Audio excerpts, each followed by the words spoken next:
Andhra Pradesh deputy CM Pawan Kalyan 15 August వేడుకల్లో పాల్గొన్నారు. Kakinada police parade గ్రౌండ్లో నిర్వహించిన 78వ స్వాతంత్ర దినోత్సవ వేడుకలకి పవన్ కళ్యాణ్ ముఖ్య అతిథిగా వెళ్లారు. అయితే ఈ వేడుకలకి పవన్ కళ్యాణ్ రేణు దేశాయ్ కుమార్తె ఆద్య కూడా హాజరైంది. స్టేజ్ మీద పవన్ కళ్యాణ్ తన కూతురితో సెల్ఫీ దిగుతున్నప్పుడు తీసిన ఫోటో ప్రస్తుతం సోషల్ మీడియాలో బాగా ట్రెండ్ అవుతోంది. అయితే ఈ ఫోటో పైనే రేణు దేశాయ్ రియాక్ట్ అయ్యారు. స్వాతంత్ర దినోత్సవ వేడుకలకి నాన్నతో కలిసి వెళ్ళనా అని ఆద్య నన్ను అడిగింది. అది విన్నప్పుడు నాకు చాలా సంతోషంగా అనిపించింది. తన తండ్రితో ఆద్య కాసేపు టైం స్పెండ్ చేయాలనుకుంది.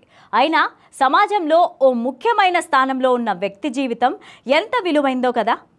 క్షణం కూడా తీరిక ఉండదు. కానీ ఆంధ్రప్రదేశ్ ప్రజల కోరిక కోసం తన తండ్రి చేస్తున్న కృషి, కేటాయిస్తున్న సమయాన్ని ఆద్య అర్థం చేసుకోవడం ఇంకా సంతోషం అంటూ రేణు దేశాయ్ పోస్ట్ చేశారు. పవన్ కళ్యాణ్ రెండో భార్య అయిన రేణు దేశాయ్ తన పిల్లలకి ఎప్పుడు కూడా చాలా స్వేచ్ఛనిస్తూ ఉంటారు. తన తండ్రి దగ్గరికి వెళ్ళినప్పుడు కూడా ఆ విషయాలు తనతో చెప్పినప్పుడు చాలా సంతోషంగా వింటారు. పైగా వాటిని తన సోషల్ మీడియాలో పోస్ట్ చేస్తూ పొంగిపోతూ ఉంటారు. ఇటీవలే జరిగిన ఆంధ్రప్రదేశ్ అసెంబ్లీ ఎన్నికల్లో జనసేనాని భారీ మెజార్టీతో గెలిచి డిప్యూటీ సీఎం అయినప్పుడు కూడా రేణు దేశాయ్ కుమారుడు అఖీరానందన్ చాలా హ్యాపీగా ఫీల్ అయ్యాడు. వెంటనే తన తండ్రి పవన్ కళ్యాణ్ ఇంటికి వెళ్లి తన ఆనందాన్ని పంచుకున్నాడు. అంతేకాకుండా అనంతరం ప్రధాని నరేంద్ర మోదీ దగ్గరికి పవన్ కళ్యాణ్ వెళ్ళినప్పుడు అఖీరాను కూడా తన వెంట తీసుకొని వెళ్ళాడు. అప్పుడు తీసిన ఫోటోలను కూడా రేణు దేశాయ్ సోషల్ మీడియాలో పెట్టేసి తన ఆనందాన్ని పంచుకున్నారు.